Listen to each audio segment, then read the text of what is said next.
Y es interesante, muy interesante, la manera como Dios llevó a cabo su plan de establecer una iglesia en Tesalónica durante el segundo viaje misionero del apóstol Pablo en los años 50, 51 después de Cristo. Ahora Pablo está viajando con Silas, ya no más con Bernabé, y luego Timoteo también se unió al equipo misionero. Y tal parece que Pablo tenía en mente seguir estableciendo iglesias en Asia Menor, lo que hoy es Turquía, pero Dios tenía otra agenda. Dice en Hechos capítulo 16, versículo 6, que pasaron por la región de Frigia y Galacia, escuchen esto, habiendo sido impedidos por el Espíritu Santo de hablar la palabra en Asia. Y cuando llegaron a Misia, intentaron ir a Bitinia, pero el Espíritu de Jesús no se lo permitió. Y pasando por Misia, descendieron a Troas. Ahora, estos versículos se leen tan rápidamente que pueden darnos la impresión de que Lucas está hablando de una distancia relativamente corta. Pablo salió de La Vega y llegó a Santiago.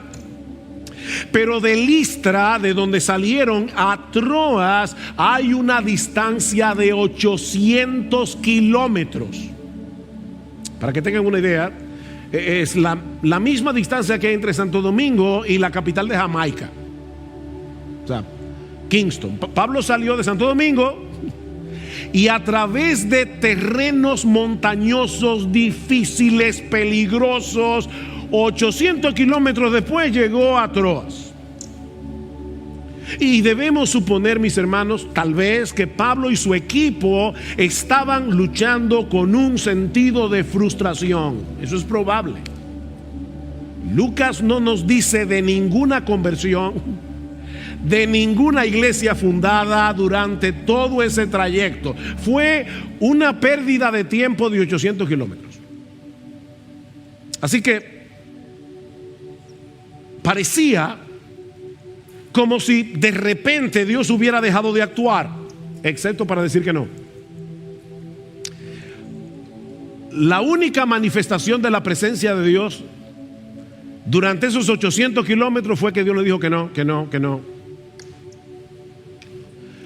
¿Predicamos la palabra en Asia? No. Entonces, ¿vamos a Bitinia? No. Hermanos, eso, de verdad, por favor, pónganse, no puedo decir en los pantalones, pero en las sandalias de Pablo. Estos hombres querían hacer la obra misionera, no estaban andando en desobediencia. Estaban empeñados en dar a conocer el evangelio, pero se encontraban con un obstáculo tras otro y no podían entender qué era lo que Dios quería que hicieran.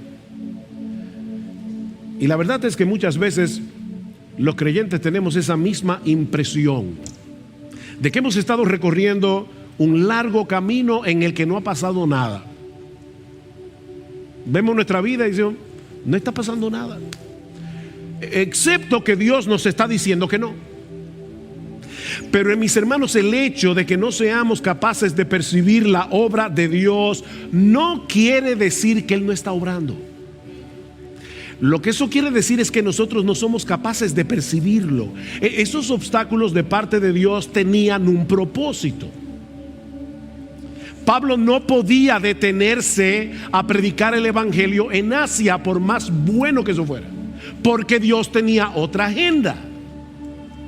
Y mis hermanos, déjenme decirles algo: la agenda de Dios siempre, invariablemente es mejor que la tuya y que la mía. Y generalmente no coincide con la nuestra, pero es mejor. ¿Cuál era la agenda de Dios?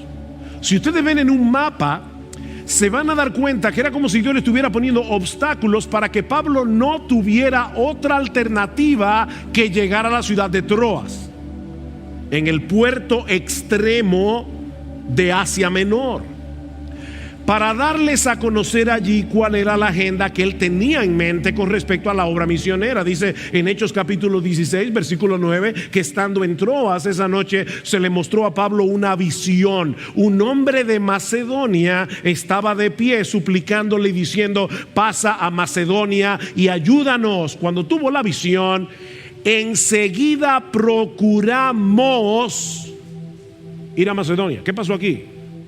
Que Lucas se unió al equipo. No sabemos cuándo, pero ahora Lucas está escribiendo en primera persona del plural. Ahora Lucas está en el equipo. Procuramos ir a Macedonia, persuadidos de que Dios nos había llamado para anunciarles el evangelio. Ahora, yo no sé si ustedes se dieron cuenta, probablemente no, mientras yo leía esto, porque ustedes no lo están viendo en sus Biblias, pero Lucas nos dice que las tres personas de la Trinidad estaban involucradas en darles dirección al equipo misionero de Pablo. En el versículo 6 dice que el Espíritu Santo les había impedido hablar la palabra en Asia. En el versículo 7 dice que el Espíritu de Jesús les impidió dirigirse a Bitinia. Y en los versículos 9 y 10 dice que fue Dios, refiriéndose muy probablemente a Dios el Padre, el que les dijo en una visión que pasaran a Macedonia para llevar el evangelio al continente europeo. El Dios Trino tenía su propia agenda para el avance de la obra misionera. Dios les había dicho que no durante 800 kilómetros para que el evangelio llegara a Europa.